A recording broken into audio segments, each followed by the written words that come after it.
uang gitu ya? Itu yang menarik ya, itu yang menarik sebenarnya. Jadi jaringan narkoba ini awalnya dia memberikan barang gratis ya.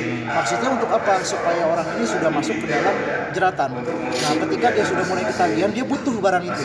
Nah, ketika dia butuh barang itu, dia sudah masuk ke dalam jaringan narkoba yang memang arahnya kepada faktor ekonomi. Udah berapa lama tuh untuk mengedarkan? tiga tahunan Bisa mengedarkan gitu? waktu mengedarkan mah enggak baru-baru. Oh, baru. Profesinya apa tuh? Aku Sebelumnya? wira swasta. Tapi detailnya apa? Misalnya Di bidang apa? supplier. Kalau dapat barangnya dari mana sih? Itu dari Karawang, Karawang? Dari teman atau dari siapa? dari bos saya. Dari siapa? Dari bosnya. Itu bisa mengedarkan sampai ke dalam itu dari mana? Ininya, kenalannya? Itu temen kayak gitu. Untuk bisa masuk ke dalam itu membawa barang sesuatu barang atau alasan untuk besuk?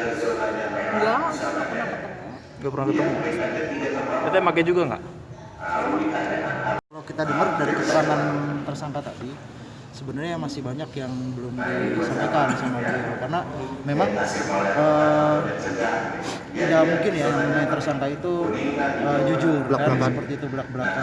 Kayak tadi ditanya profesinya, dia bilang wira swasta. Padahal pada fakta di lapangan juga seperti itu.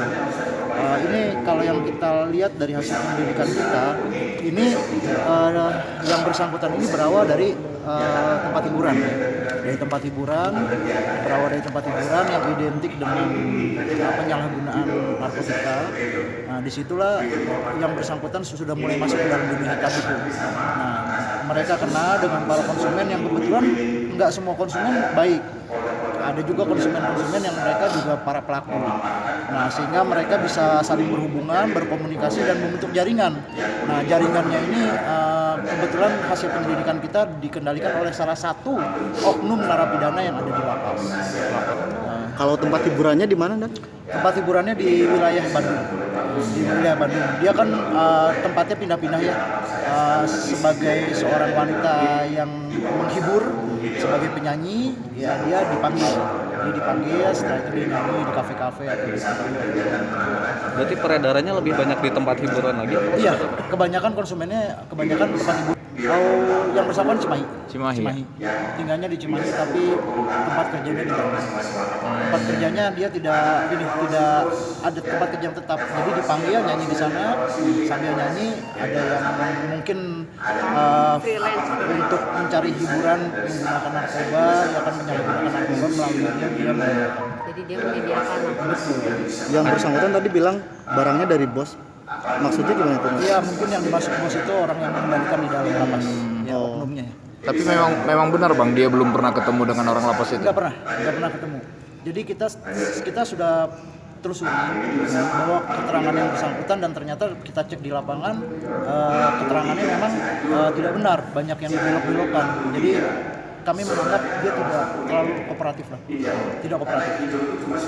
Kalau yang jaringan lapasnya lama atau yang Jaringan lapas sedang kita pelajari karena kita sekitar 5 hari yang lalu sempat berangkat ke lapas sana untuk mengejar jaringannya.